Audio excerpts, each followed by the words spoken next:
అది కరెక్ట్ అయినప్పటికీ వచ్చిన తెలంగాణలో పాఠ్య పుస్తకాలలో అన్న పేరు నిలపకపోవడం అనేది అది చాలా చాలా చాలా బాధాకరం అని కూడా ఈ సందర్భంగా నేను తెలియజేస్తా ఉన్నా.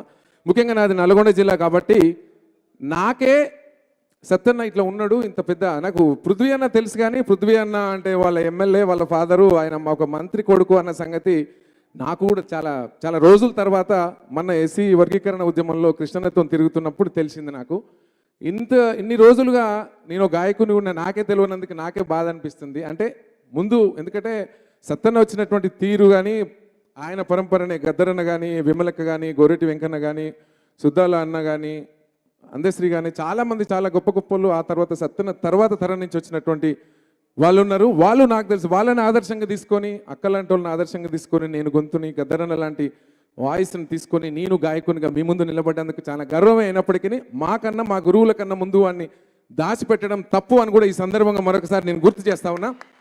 ఇప్పటికైనా కూడా ఇప్పుడున్న ప్రభుత్వాలు కూడా అన్నని